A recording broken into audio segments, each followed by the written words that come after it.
Welcome into the Film vs. Analytics show on FantasyPoints.com. I am your host, Brett Whitefield. I am the COO of FantasyPoints.com. I'm the director of the data project over here. I'm joined by Scott Barrett, the CEO of FantasyPoints.com. I'm the film guy, Scott's the analytics guy, and we're going to go toe-to-toe, battling it out for each rookie of the Superflex rookie ADP and startup. We're going to break it down real deep. We're going to start with Caleb Williams today. He is a hot topic. And without further ado, let's jump into this.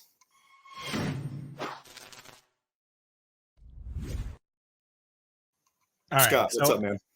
So I think legitimately, Brett, you're one of the smartest film minds in the entire NFL industry. I not so humbly think I'm one of the best analytics minds in the space, especially as it pertains to projecting college players into the next level.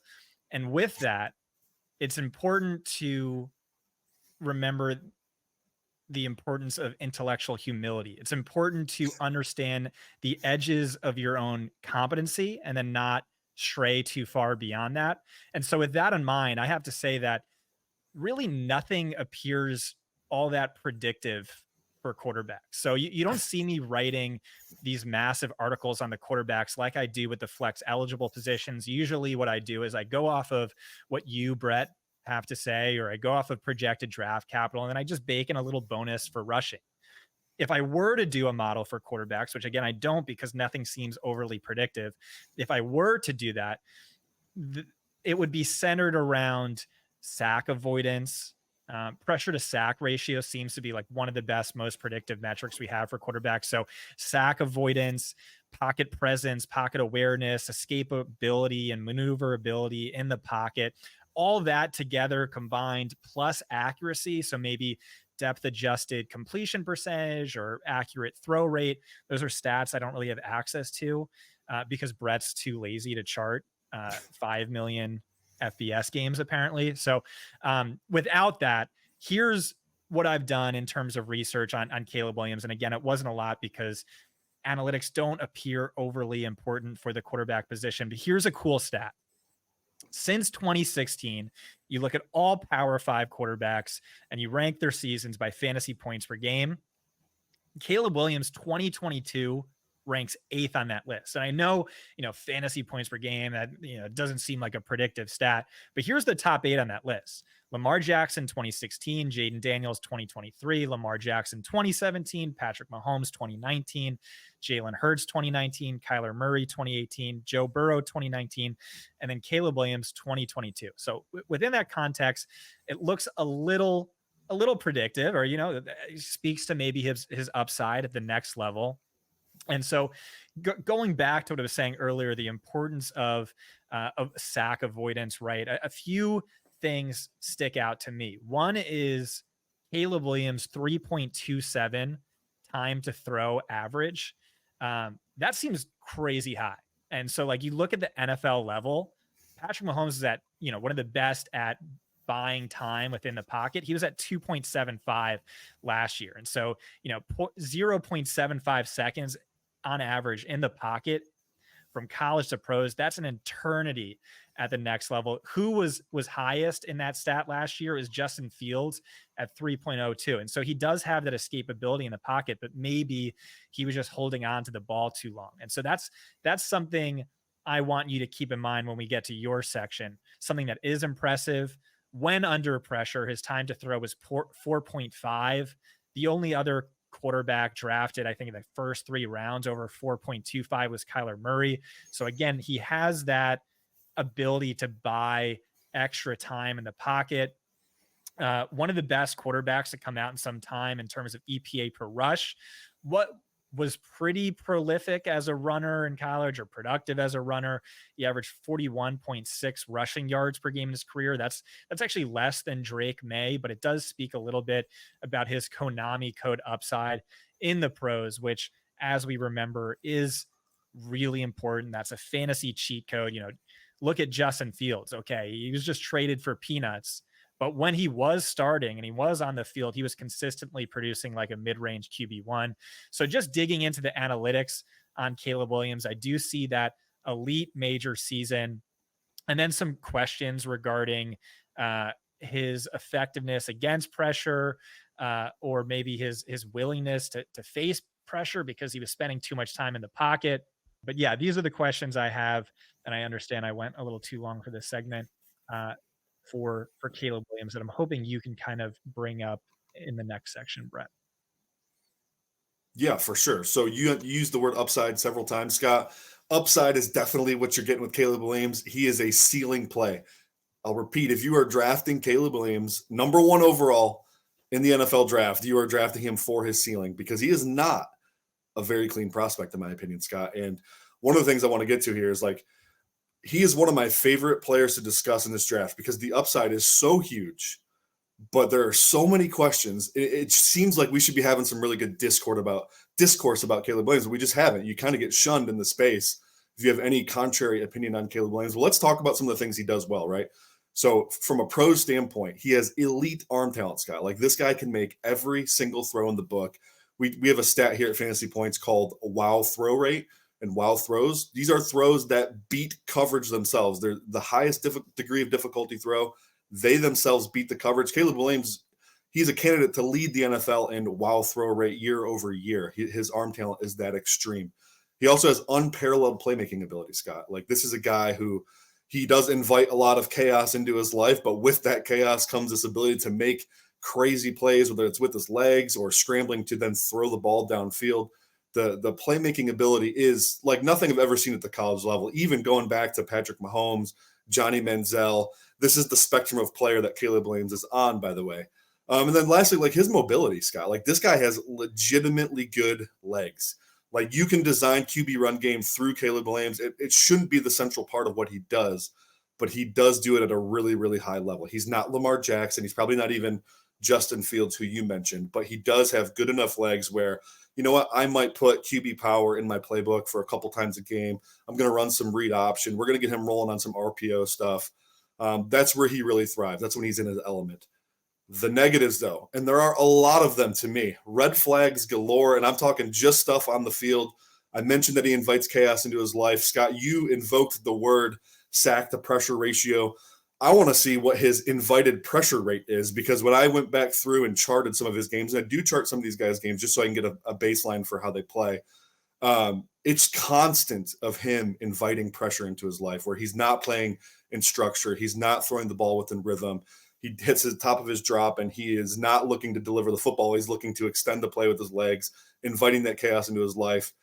He doesn't take care of the football at a high level. Tons of fumbles. I think he had over 15 fumbles last year. Doesn't throw a lot of interceptions necessarily, but the fumbles are very problematic. And when you're inviting chaos into your life, not protecting the football, that's what's going to happen in the NFL. It's only going to get worse. Slow trigger. This is a Lincoln Riley staple. Every quarterback he has ever coached, whether it's Baker Mayfield, Kyler Murray, Jalen Hurts, and now Caleb Williams, we see the slow trigger where it's a C open receiver throw the ball. There's no anticipation. There's no, throwing within rhythm. It's just not part of their game. The time to throw really creeps up on them. They're constantly looking to play hero ball. That is definitely a staple of Caleb Williams' game. When I talk about not playing within rhythm, Scott, I mean to like the most extreme version of that. So Caleb Williams, they'd have many times they'd have like a double bubble called. So they'd come out an empty set. You'd go a 3-by-2 formation. They'd have double bubble called. And Caleb Williams would see the open bubble and he would not throw the football. This is a design throw, Scott. This is a screen pass. And Caleb Williams would turn down the screen pass to then try to create with his legs. Sometimes that would result in turnovers. Sometimes it would result in sacks. Sometimes it would result in penalties for blockers downfield. Crazy stuff. I mean, this is not just like once in a while this happens, Scott. This stuff happens all the time. And so I wish we could have more discourse, more dialogue about the red flags in Caleb's game because for that reason, he is not a clean prospect. He's definitely not a generational prospect. I think the upside and the ceiling are tremendous, but ultimately, like we really got to be objective when we're looking at this guy. We see people like Justin Fields have really struggled in the NFL, and he had a lot of the same issues as Caleb Williams did coming out of Ohio State.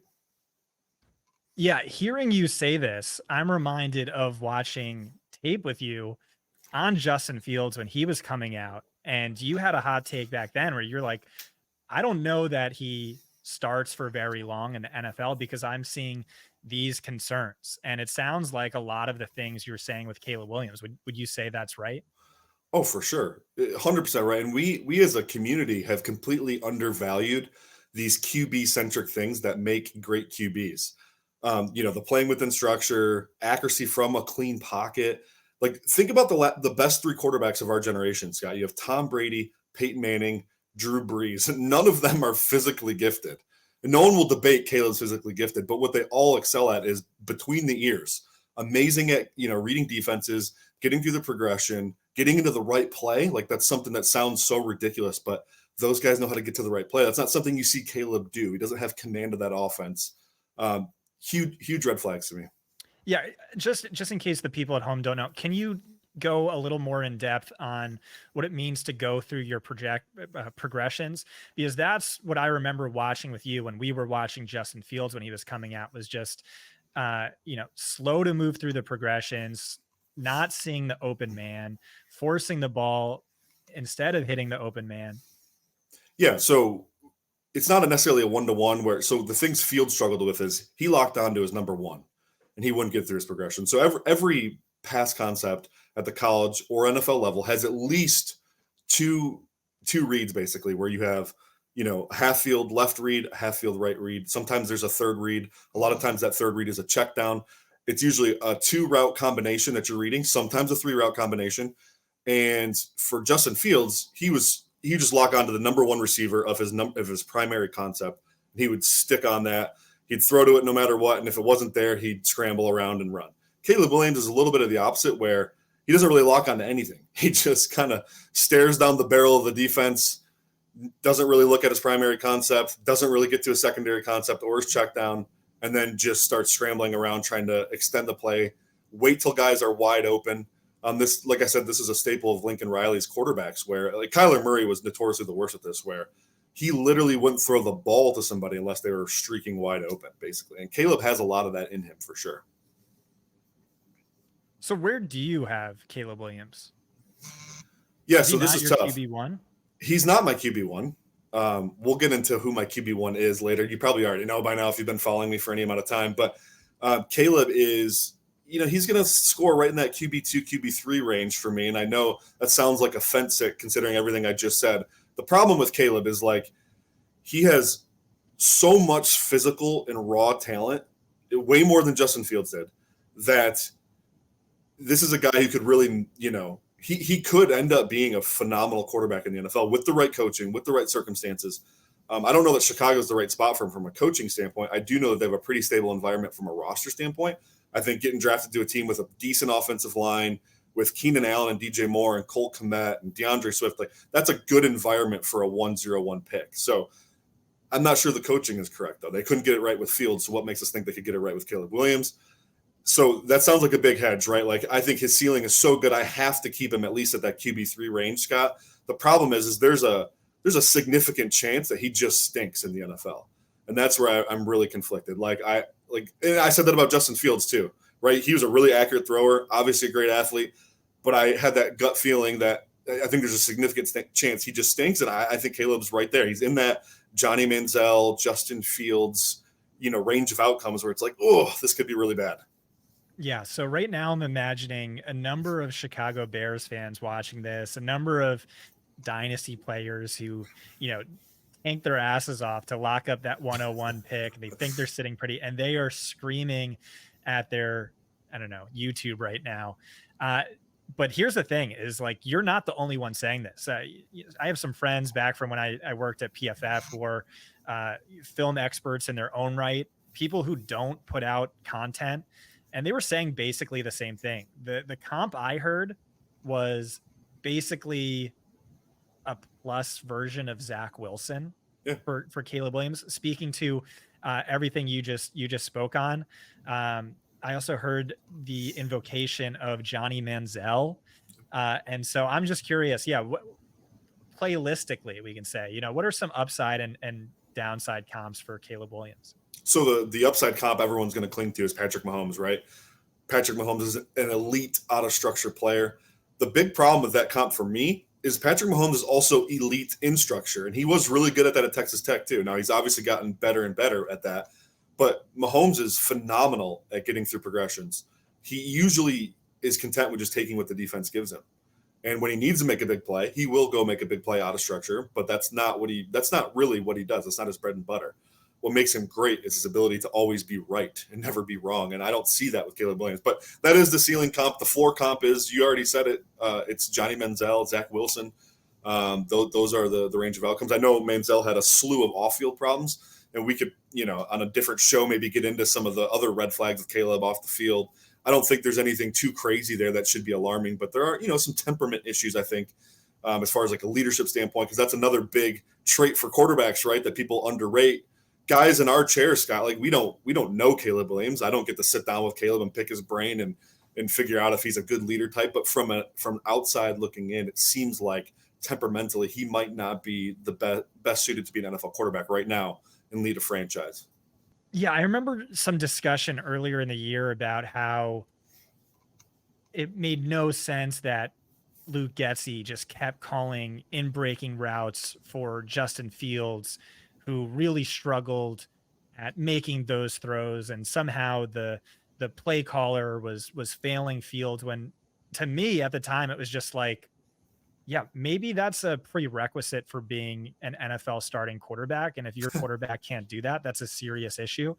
And so, like, as you're saying all this about Caleb Williams, like, I'm thinking of NFL offensive coordinators and head coaches who, like, sure, you make those wow throws, those out of structure throws, but that probably drives you crazy if you're just bailing on the design play and just, freestyling it. Um, I watch, you watch highlight film on Caleb Williams, and, boil down Caleb Williams' top 10 plays versus the top 10 plays of any other quarterback, coming out or in the pros. And, maybe no one holds a candle to Caleb Williams for making those insane wow throws. Like, awesome. Almost no one else can do this. Maybe only Patrick Mahomes, maybe only Aaron Rodgers. But I've always said this about Zach Wilson, like, even who had the sickest highlight reel coming out of college, but like even in the pros, like you just pull together a 2-minute highlight reel of Zach Wilson, put it up against a 2-minute highlight reel of any other quarterback in football.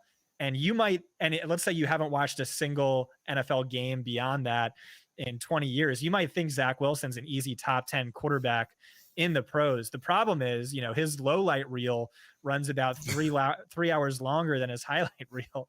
And so I'm just worried that might be the case with Caleb Williams, who has these sick wow throws, but everyone's avoiding all the important context and nuance. No one's watching every single play of his game like you are.